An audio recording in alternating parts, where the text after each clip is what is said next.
नमः अस्मद् परम गुरुभ्यो नमः अस्मद् सर्वगुरुभ्यो नमः श्री यतिवरवरवर मुनिभ्यो नमः श्री वादवीकर्मः गुरुवे नमः।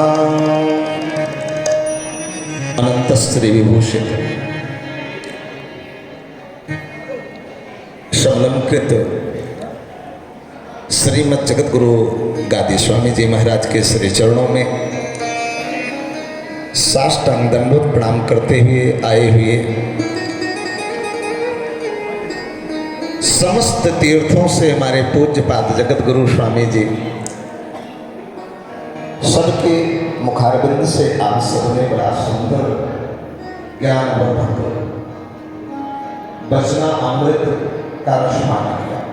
सबके श्री चरणों में साष्टांग दंडवत प्रणाम करते हुए यहाँ पर उपस्थित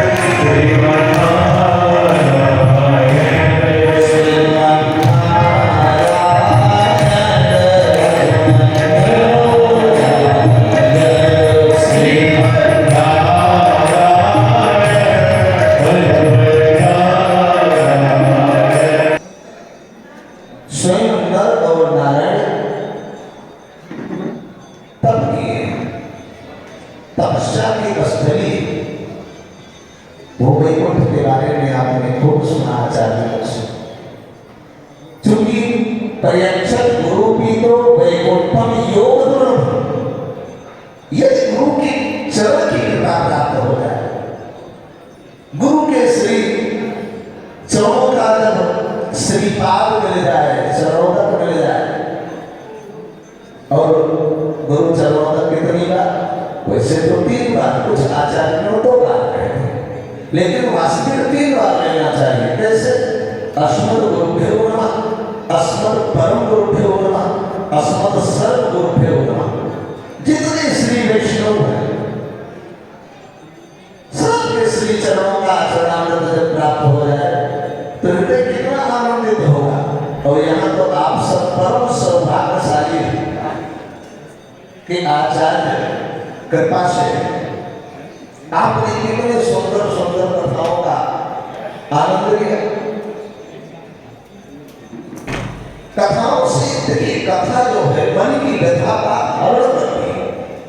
जीवन में कोई दुख हो, कितना भी दुख हो, यद्यपि भगवान के श्री चरणों में बैठे, कोई पूजा पाठ न करो, कोई फल फूल न चढ़ाओ, कोई फूल न चढ़ाओ, कोई आरती न करो, कुछ न करो, केवल भगवान के श्री चरणों में बैठकर भगवान को निहारते रहो, उनके श्री मुखारबिंद का अवलोकन करते रहो। पूज्य पाद ग्रंथ श्री विभूषित श्री जगतगुरु रामानुजाचार्य स्वामी श्री इंदिरा रमणाचार्य जी ने आज जो जगन्नाथ की महिमा सुनाई, भगवान जगन्नाथ के बारे में जो बताया, ये आचार्य चरण की तो कृपा है।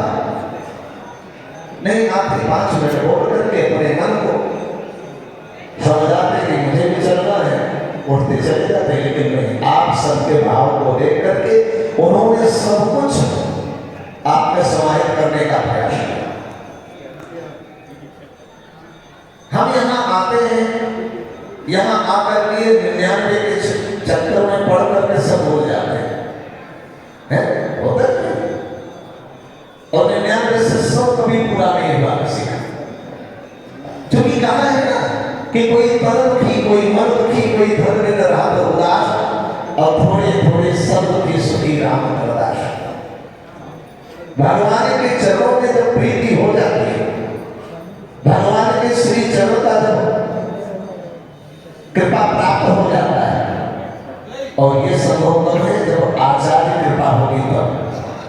हर रूठे गुरु ठौर है, और गुरु रूठे नहीं ठौर। भगवान रूठ जाए कोई बात नहीं, भगवान के प्रजा थोड़ी खाए हैं, लेकिन मेरा आचार्य मेरा गुरु कभी नहीं उठना चाहिए। क्यों? गुरु जी की जरूरत होगी तो आप अपने आप भगवान को मना के लाए। इसलिए इतना अनुराग होना चाहिए आचार्य चरण। आपने कई बार देखा भी होगा कि अगर कोई अपने से श्रेष्ठ आते थे तो हम सब कोने में बदल जाते थे, है ना? अफसर की गाड़ी के घोड़े की पछाड़ी से सदैव दूर रहना चाहिए। तो हमारे से जो श्रेष्ठ आचार्य हैं उन आचार्य चरणों के पधारने पर मन का प्रसन्न हो जाता है, आनंदित हो जाता है, आनंदित हो जाता है। तो ये संस्कार है हमारा, हम सब उनको देखें उठ करके खड़े हो जाए। गुरु के आवत देख उठ नहीं कीन प्रणाम। मानस के उत्तरकांड में आया 107 दोहा के आसपास। केवल इतना अभिमान हो गया, गुरु के आते हुए देखते हुए उठ करके प्रणाम नहीं किया, उसका परिणाम क्या हुआ कि असुर की ओर प्राप्त हो गई। लेकिन गुरु इतना दयालु होता है, भगवान से कहा आपने श्राप दे दिया मेरे बालक को, मेरे शिष्य को, कहा कि अभिमानवश आपका स्वागत नहीं किया, आपको प्रणाम नहीं किया, आपको दंडवत नहीं किया, इसलिए मैंने श्राप दिया। गुरु जी ने कहा कि श्राप वापस ले लो, बोले ना, ये तो नहीं हो सकता, आचार्य की अवहेलना मैं भी नहीं बर्दाश्त कर सकता।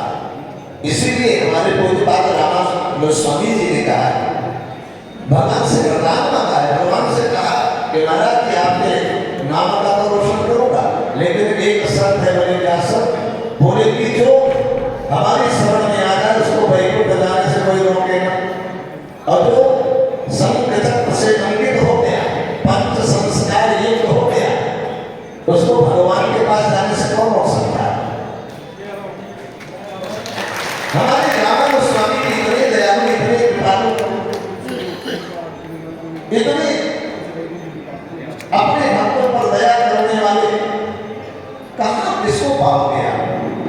बाकी तो आप जीवन भर जन्म जन्म मुनि जन्म करा, कितना भी जन्म करते रहो, अंत तक भी भगवान का स्मरण नहीं आता।